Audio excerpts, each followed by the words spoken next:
Larry's Last, which is an Imperial Oatmeal Stout coming in as a whopping 10% ABV. And once again, I don't have IBUs for you guys because Untapped's not let me see any IBUs. All right. I do have this quote. I do have this like story I was reading off of Circle. What is this? Woodtv.com. That's my source here for this article. After decades of brewing, Larry Bell has called it a career. Bell's Brewing is honoring him with one of its newest beers. The Larry's Last Imperial Oatmeal Stout is a nod to one of his earliest beers he brewed, according to a Facebook post from the Bell's Eccentric Cafe and General Store. The beer goes on tap at the cafe on sale January 26th, which, is a couple weeks ago at this point. Yep. And it will be available in 4-packs, yada, yada, yada. Yeah, we got that. At 10%, Bell describes it as a strong and complex imperial stout with oats and rye. Roasty with chocolate and dark fruit aromas. So soft finish and balance. Yeah. Another thing he wanted to touch on here, too. When I guess the day the news broke out, quote from Larry Bell says, "It's an emotional day. This is a job that I held for 38 years plus, so to retire from it in this business that I love, in this industry I love, obviously there's some mixed emotions there. At the end of the day, I got a career that I can look back on and be very proud of," Bell said in November of 2021 when the news of the sale broke. Yeah, nice. Yeah. I'm excited to try this baby out. You're going to have to open mine for me because I don't have a bottle opener over here, but while we're cracking these open, I'll just play a little bit of Nina Simone in the background. Oh, well, I thought it'd be in the background. There we go.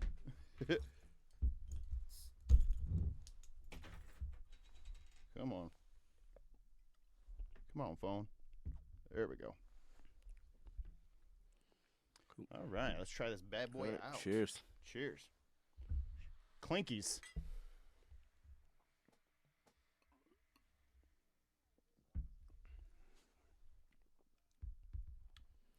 Interesting. That's weird. Oatmeal Stout Ale. Give that another sip. Whew. That's a interesting flavor beer. What do you think about that?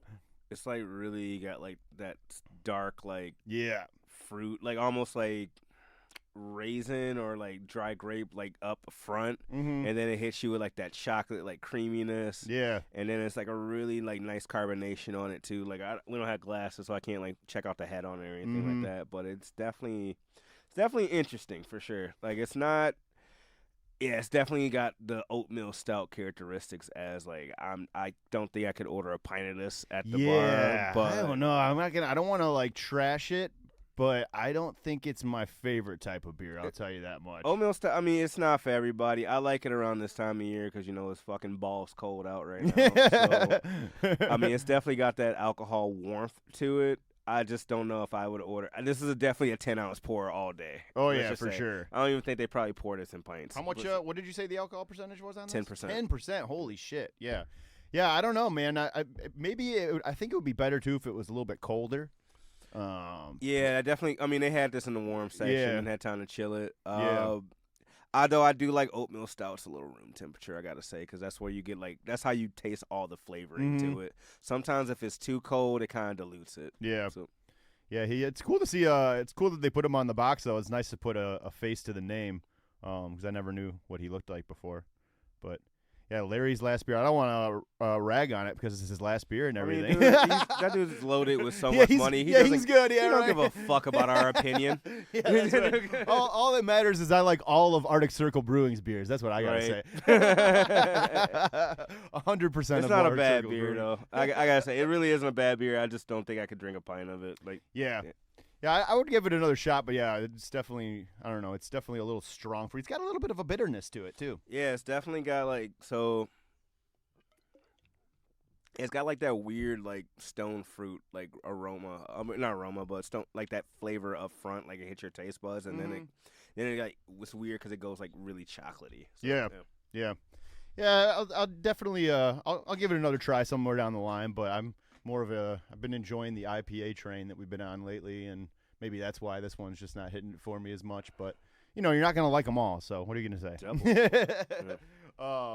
But yeah, man. So moving on, I guess since we have a few topics I want to talk about regarding the Spotify stuff and all that. But I kind of want to get to something old, something new first because I've got some music on the brain that I want to talk about. So yeah, I guess we will start that, and then we'll get into some of these topics here for you. And I think did I make you kick it off last week? I can't remember. I kicked it off to you. Okay, so then what do you got for us then? No, I kicked it off to you. Oh, I'm sorry. I went then with an album that is celebrating a birthday. And that would be the 25th anniversary of the release of a hip-hop duo from New York that was they weren't super known. They were kind of more in the underground scene, but like hip-hop heads know them, and that would be Camp Lowe's Uptown Saturday Night. It came out on January 28th of 1997, and it's kind of like an underground classic, especially if you're a New York hip-hop head, and that's kind of a lot of the stuff that I listen to because I listen to a lot of New York radio programs and stuff, so I've been kind of hip to that kind of stuff. I think it did hit the Billboard charts. I think it peaked at 27. Yeah, it peaked at 27 on the U.S. Billboard charts. But yeah, it's got a lot of really groovy. Sometimes their rapping can sound a little bit abrasive, but it's got like really groovy beats on it. And you got guest features from De La Soul on here, and I'll just give you guys a little taste so you can understand what I'm talking about here. Let's find this Camp Lowe. Let's see. Uptown Saturday Night. I really like the song Sparkle because the song Sparkle's got like a kind of a more chill vibe to it. But I'm going to play Luciani because this is their most known song for sure. So here's a little bit of Camp Lowe for you that you might recognize this even if you didn't recognize the name.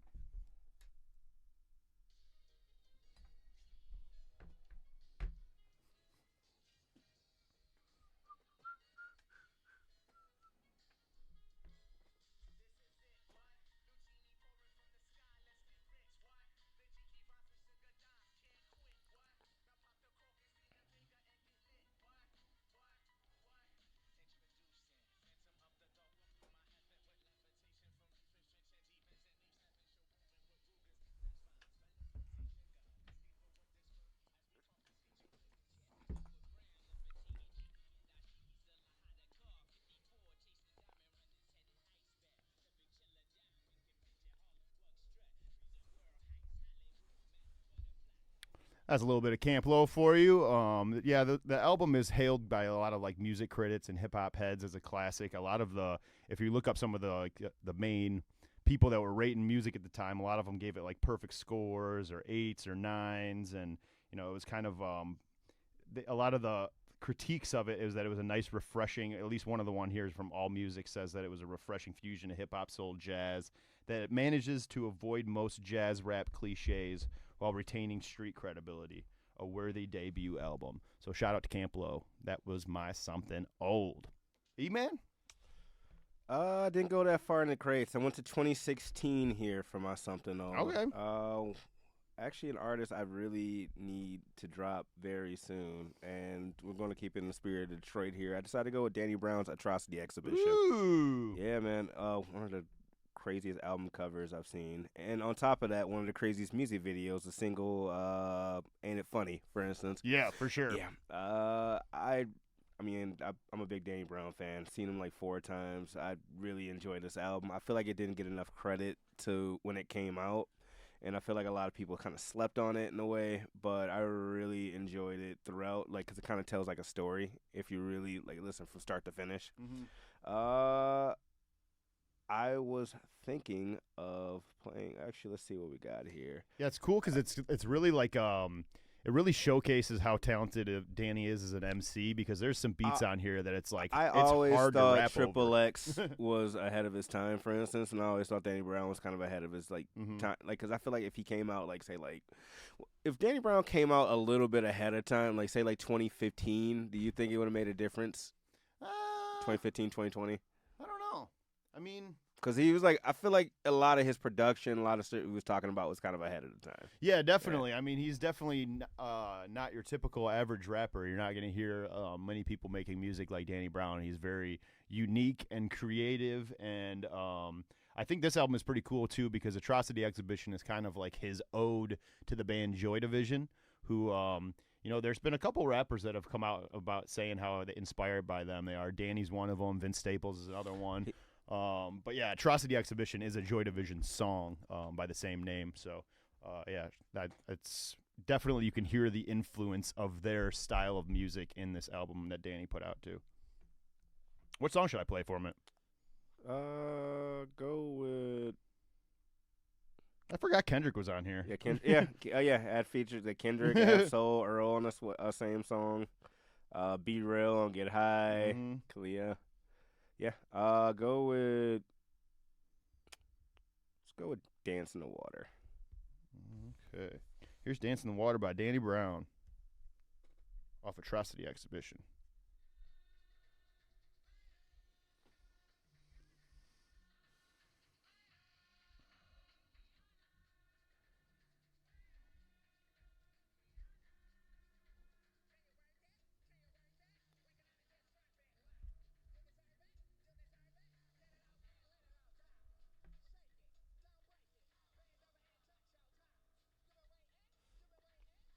Complex rated this album. What'd you say? Complex rated this album number 12 of the 50 best albums of 2016. By the way. Yeah, I remember a lot And of the then critics praised it. Yeah, that's what I'm saying. Like number wise, it didn't do well, but like Yeah. it got like a lot of acclaim for this album. Yep. Yeah, I agree. Yeah, it's definitely super creative shit. That's about the time that we saw him live quite a bit too. I think he lives in fucking Texas now, but Right. doing his fucking, he's doing like a stand-up comedy thing now. I think he's trying to do like stand-up comedy and shit. That doesn't surprise me. No, not at all. It makes sense. He's a funny ass dude. But yeah, shout out to Danny. That's a fucking great album. I have that hoodie actually from when I went to see the concert that I wear to work now because it's ran its course. But anyways, on to something new. There's some that just came out this Friday that I want to table for next week because I want to spend more time with it. The new Saba album came out that I want to talk about next week. I can say I really enjoyed my first listen, but I haven't had enough time to sit with it. I also haven't listened to the 2 Chainz album yet. I have. 2 Chainz album was alright. Yeah, I'm gonna wait to give like a full evaluation on it. Mm-hmm. I don't think it was his best on my first listen though, Yeah. for sure. But I mean, it's definitely got some songs on there. I do like the flip he did with he did a flip on Laffy Taffy. Oh, did you really? on what do you call? What song was it? It was on. Shake Neighbors that Know My Laffy Name. Taffy. Yep. Laffy Taffy. What? Shake that Laffy Taffy. I definitely liked the freestyle he did on LA Leakers over the Far Side. That was tight. That's a sweet ass beat, so it was kind of cool to hear him rapping over that. But I want to go back to some of the albums that I listened to last week to review. So I guess the one that I'll start off with here would be an R&B singer that I really like. Her name is Amber Mark. Let's see. I wanted to look up where she was from because I was not even sure prior to this. Where did she come? Oh, she's from Tennessee. I did not know that she was from the South. I kind of figured she was from New York or something. But anyways, Amber Mark is kind of like an R&B, like she makes kind of psychedelic R&B, if you will, and she's really talented as a producer and singer. She does a lot. If you follow her on Instagram, like she'll show you like her coming up with songs and like looping it using the MPC and the beat pads and stuff, and she's really talented at putting stuff together herself. And she makes this, I just really love like spaced out R&B like she makes. Like it's really, really interesting. The album is called 3 Dimensions Deep. And it really has a nice flow to it. Like really a lot of really cool, beautiful transitions between the songs, which is something on that Saba too that we'll go back to next week. But yeah, I really like when songs all flow together and they kind of feel like it was supposed to be ordered that way. The sequencing on it is awesome. I just really like her vibe. It's a good like getting over heartbreak type of album as well if you're into that kind of vibe. Let's see what song I should play off here. I don't know. Let's see. Let's go with a little bit of. God damn it! I can't make up my mind. There's so many good ones. All right, let's go with Darkseid. I like this song.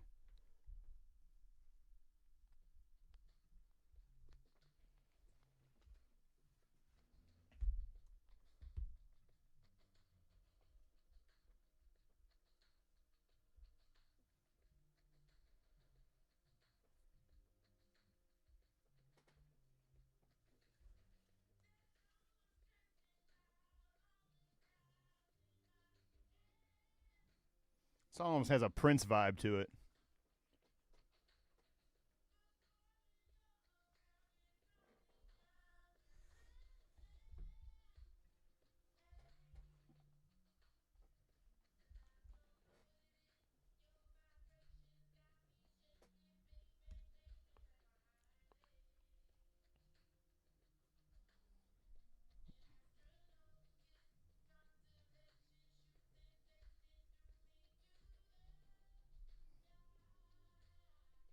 Whew. That's a little bit of Darkseid by Amber Mark from you, from her album 3 Dimensions Deep. Yeah, she's got a wide range of styles, and she doesn't stick to one thing, which is refreshing and nice, too. So shout out to Amber Mark. I really love your album, and I'm going to be listening to it a lot. E-Man, how about you, bro? I didn't listen to really that many full albums, to be honest. I listened to a lot of singles, though. Okay. The Queen Naja Big Sean single, for instance, was really, really great. I gotta say. I haven't heard that. Both Michigan natives. Big Sean from Detroit. Queen Naja's from Michigan? She's from Ypsi. Really? Yeah. I thought she was a New Yorker. Oh, yeah. That's super Yeah, dope. she's from Ypsi. Yeah. I like her vibe, too. Yeah. American Idol contestant, I believe, too, right? Was she? Yeah, I think actually, I can pull it out. I No. think she was on season 13. Maybe I've read. The Voice or something. I watch every season of American Idol. I think she was on American Idol. Idol. I'm pretty sure she was on American Idol. I'm gonna look this up because I can literally look that up in 2 seconds. For sure, yeah. you should. I participated in season 13 of American Idol. What the fuck? Yeah. How do I not remember? Did she not go far or something? I don't know. That's but crazy. She was Interesting. there. Yeah. Queen Naja and Big Sean put out a single called "Hate Our Love," which was really great. As well as Snot and ASAP Rocky put out a really single called called Doja. Oh, that's tight. Yeah. Well, let me fucking play a little bit of this Queen Naja shit because I want to hear this shit.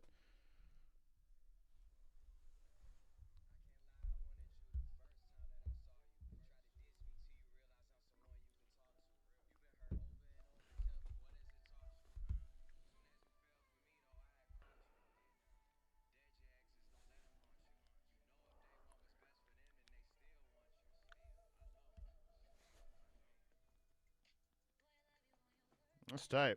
I don't want to play too much because I don't want to get us in trouble, but that's pretty tight. That's weird that you don't really. So that's something that's interesting on an R&B song. That literally Big Sean was literally rapping like from the first second of that song started. You usually have like a little bit of an intro on an R&B song. That was kind of interesting. I like that. Yeah, I like that too. Also, did you check out that YG, J. Cole, and Moneybagg Yo song? I did. That shit is crazy. That video is super tight, man. J. Cole is a key feature killer. It seems like he's going on another 2018 run. Remember in 2018 when he just bodied like every fucking thing? Like it was like the best year ever for features for J. Cole. It seems like he's kind of doing that again this year. So we'll see what happens out of him.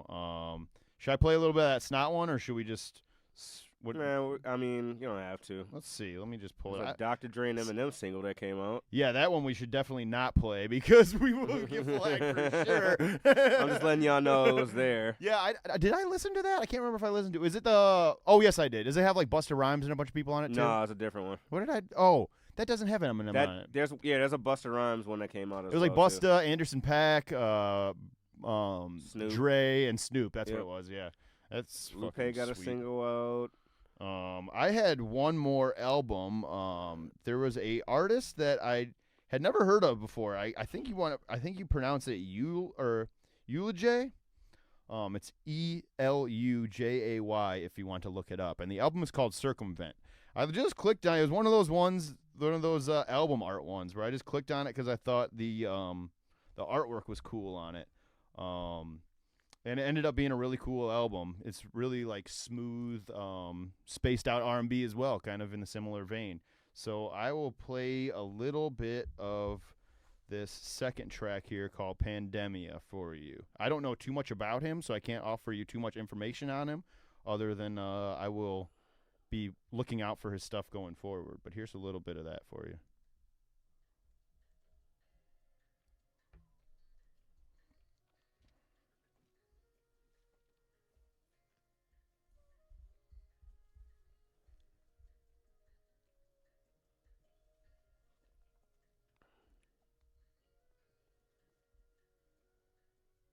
Gotta love the Yaz flute.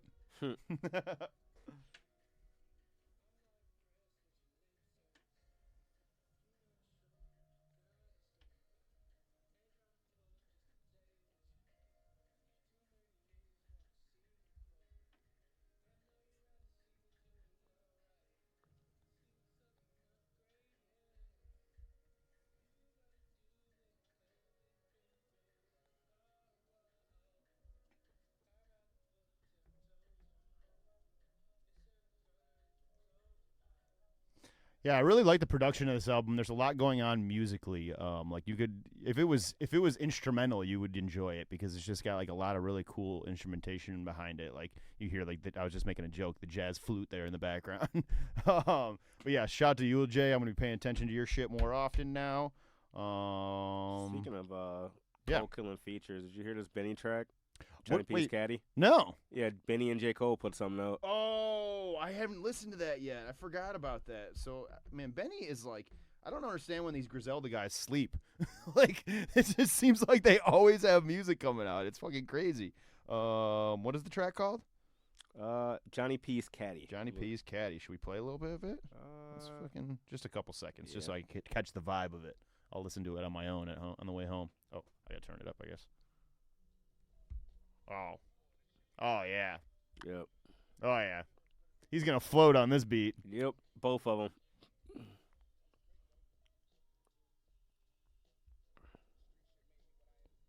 I'm not even gonna get into it because I won't want to shut it off. But yeah, I like the beat on that a lot. And another beat that I like a lot that I'm excited for is Alchemist and Currency have a joint project coming out together, and they released a track that was really, really cool, and it's like classic Currency floating on an awesome Alchemist beat, so that you already know that's going to be a great project. It's like certain producers, you know, just like they just don't miss. Harry Fraud, or Alchemist, you know, like those guys, like it's always going to be great every time they put some shit out. So shout out to them. There was some other cool new music that we don't want to play some of these big songs because when we play a lot of new singles, that's when we get fucking flagged and shit, so it kind of sucks. But some of the stuff I wanted to mention is that YG, like the one that he just said, the YG Moneybagg Yo J. Cole was awesome. The Currency Alchemist was awesome. Red Hot Chili Peppers dropped a new song, which I don't know if I've talked about it much on this podcast, but I've been a giant Chili Peppers fan my entire fucking life. They're one of the bands that, you know, I grew up on and still to this day love. And even more so than that, I became a gigantic fan of the solo work of John Frusciante, who was the longtime guitar player who's been in and out of the band. And this is the first time making music with him, and I think over a decade. So it was an interesting single. I don't know how I feel about it completely. I thought the video was a little corny, but when I listened to it without the video, I enjoyed the song more. So I think the video kind of hindered my listening experience the first time. But Rob and I were chilling last night, and I put it on, and it's definitely, I like the music of it a lot. Anthony Kiedis is doing something weird with his voice in it though. Like he almost has like a fucking like a Irish accent type of thing going on. So I'm not really sure what that's about. But they did announce that the album is going to be coming out on April 1st, and it's a double album, which is pretty fucking cool.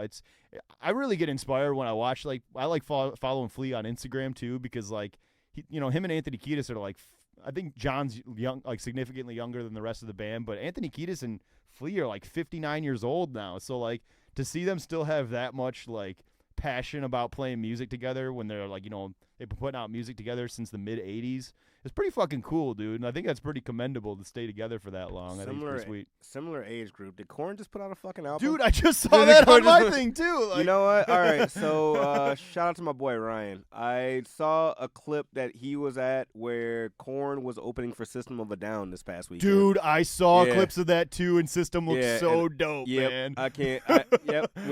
Serge, Darren, get your shit together. We need a new album. Come to Detroit, too. I want to see that live. Like, did you see the clip of them playing Chop Suey? How fucking perfect it sounded? They sound crisp. Like, that shit was so tight. I saw them, like, I was curious what that was happening, too, because I went on Twitter, and both System of a Down and Chop Suey were trending.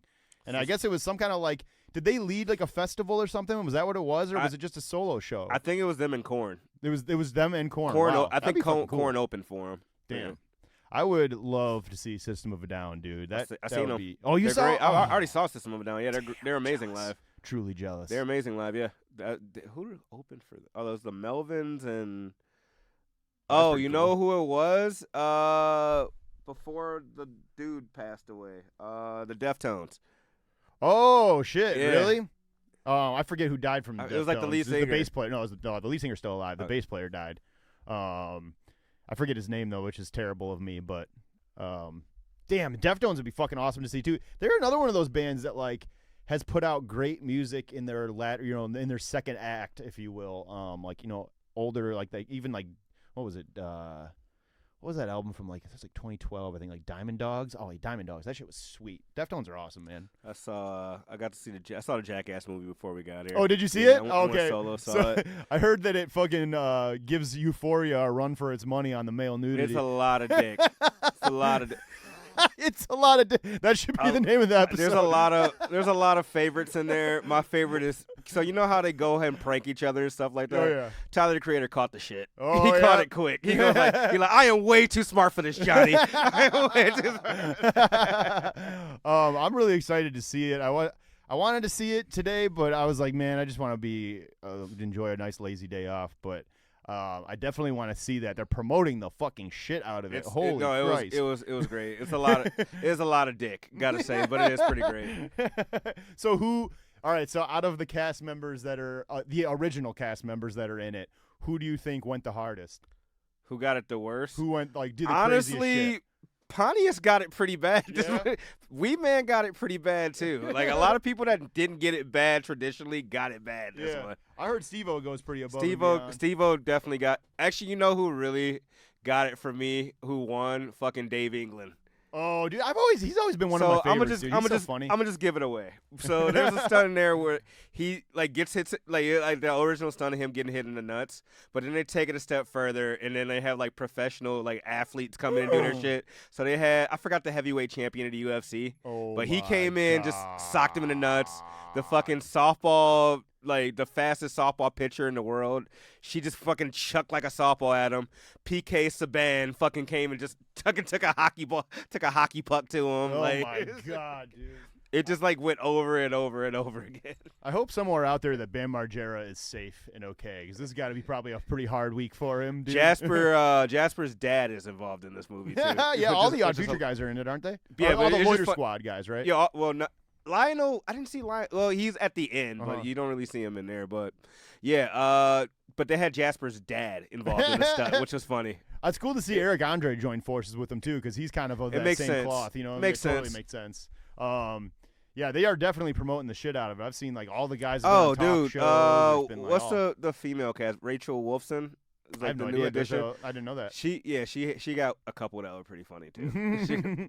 I keep seeing that clip going around, or maybe it's their main commercial right now with Danger Aaron getting the fucking honey and the salmon put on him, and then a fucking grizzly bear comes in and shit. Yeah, Aaron did get pretty. Like that's crazy to me that those guys are like, they're all 50 years old. You know what? Now Knoxville got shit. it the worst. Now that I think about it. Don't tell me what happened. I just thought about it. Now that I think about it, he definitely took one particular one. I was like, yeah, he's too old for this shit. It's so hilarious because he actually looks exactly the same, minus the fact that his hair is super gray. Right. That's about it. Like he still looks identical, like to how he used to when he was young. It's funny. I mean, some of them look. I mean, Danger Aaron. Steve-O looks better. Steve-O looks better. Danger Aaron looks worse.